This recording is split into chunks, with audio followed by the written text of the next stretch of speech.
রক্ষণাবেক্ষণের অভাবে বন্ধ হবার পথে ভোলার বীরশ্রেষ্ঠ সিপাহী মোস্তফা কামাল গ্রন্থাগার ও স্মৃতি জাদুঘর। কর্তৃপক্ষের অবহেলা আর পরিকল্পনার অভাবে দর্শনার্থীদের আকৃষ্ট করতে পারছে না বিপুল অর্থব্যয়ে নির্মিত মুক্তিযুদ্ধের স্মৃতিচিহ্নটি। সুবিশাল এই গ্রন্থাগারে নেই পর্যাপ্ত বই, জীর্ণ হয়ে পড়েছে আসবাবপত্র। নির্মাণের এক যুগ পরও গ্রন্থাগার কাম জাদুঘরটি পুরোপুরি চালু না হয় কর্তৃপক্ষের অবহেলাকেই দুষছেন দর্শনার্থীরা। প্রতিনিধি মোহাম্মদ মনসুর আলমের পাঠানো তথ্য ও ছবিতে ডেস্ক রিপোর্ট। বাইরে বেশ সুন্দর, কিন্তু ভেতরে নেই পর্যাপ্ত বই, জীর্ণ হয়ে আসছে আসবাবপত্র। দর্শনার্থীদের আকৃষ্ট করার মতো নেই মুক্তিযুদ্ধের কোনো স্মৃতিচিহ্ন।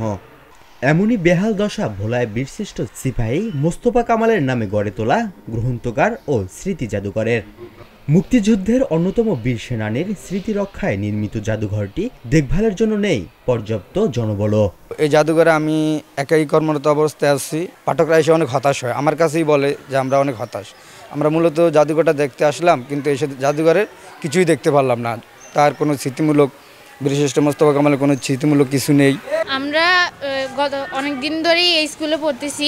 এই জাদুঘরটা পার হয়ে আমরা স্কুলে আসি, কিন্তু কখনো এই জাদুঘরে ঢুকছিলাম একবার, কিন্তু দেখার মতো কিছুই ছিল না, শুধু কয়েকটা বই ছাড়া। আমি অনেক দূর থেকে আসছি এখানে জাদুঘরটা দেখার জন্য। আসলাম, ভিতরে ঢুকলাম, পরিদর্শন করলাম। আসলে জাদুঘরের যে স্মৃতি, যে বিষয়টা, ওটা আসলে এখানে কিছুই নাই। আগের যে জাদুঘরটা ছিল এই জাদুঘরটা এখন আর নাই, কারণ আগে আমরা অনেক কিছু দেখতাম নতুন নতুন, কিন্তু এখন এই সবই পুরনো কিছু আছে, ভাঙ্গাচুরা এই পর্যন্ত আর কি। দিন দিন দেখতেছি এটা আরও খারাপ অবস্থা হইতেছে, অযত্নে ভরে আছে, এখন কোনো ব্যবস্থা নিচ্ছে না। আমরা চাচ্ছি যে এটা আগের মতো ভালো করে নিয়ম শৃঙ্খলাভাবে চালু হোক। এটা একটা জাদুঘর, কিন্তু এই জায়গায় কিছুই নাই দেখার মতো। যে এই যে দেখেন জঙ্গল মঙ্গল ময়লা সয়লা ফরিয়া রয়েছে এটার ভিতরে কোনো সৌন্দর্য নেই। আমাদের স্কুলের সামনেই কিন্তু জাদুঘরটা অবস্থিত। এই জাদুঘরে প্রায় সময় বন্ধ থাকে, তাও মাঝে মধ্যে যাওয়া হয় জাদুঘরে। দেখার মতো কিছু নেই তেমন, সামান্য কয়েকটা বইয়ের অবস্থাও ঠিক না, তুমি ধরলেই ছিঁড়ে যায়। তারপর জাদুঘর আশেপাশে ময়লা আবর্জনায় ভরা। সরকারের থেকে কোনো পদক্ষেপ নেই জাদুঘরের প্রতি, তাই আমরা চাই জাদুঘরের উন্নতি হোক। জাদুঘরটিকে সমৃদ্ধ করে তুলতে মুক্তিযুদ্ধ, শিক্ষা ও সংস্কৃতি মন্ত্রণালয়ের সমন্বিত উদ্যোগ প্রয়োজন বলে মনে করেন কবি, লেখক ও সিনিয়র সাংবাদিক নাসির উদ্দিন। আমাদের মহান মুক্তিযুদ্ধের যে 7 জন বীরশ্রেষ্ঠ, তাদের একজন সিপাহী মোস্তফা কামাল এই ভোলার কৃতি সন্তান, এটা ভেবে আমরা গর্বিত হই। অথচ দুর্ভাগ্যের বিষয়, তার নামে একটা জাদুঘর আছে আলীনগর গ্রামে।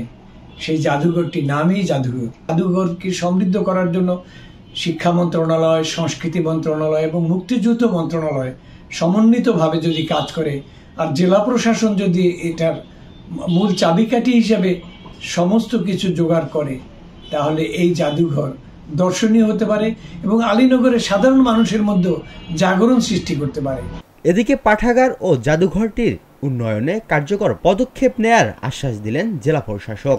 ভোলাবাসীর একটা দাবির মধ্যে রয়েছে এটিকে আরও একটু সমৃদ্ধ করে তোলা।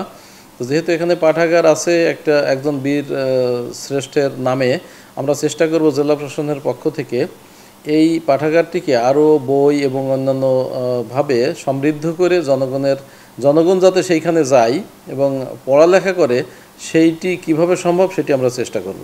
বীরশ্রেষ্ঠ মোস্তফা কামাল স্মৃতি জাদুঘরটি প্রতিষ্ঠিত হয় 2008 সালে। দীর্ঘ 16 বছরেও এটি পুরোপুরি চালু না হয় কাজে আসছে না কোটি টাকার প্রকল্প।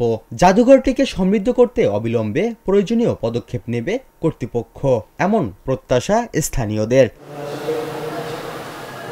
মিশুক Howlader, channel S news desk.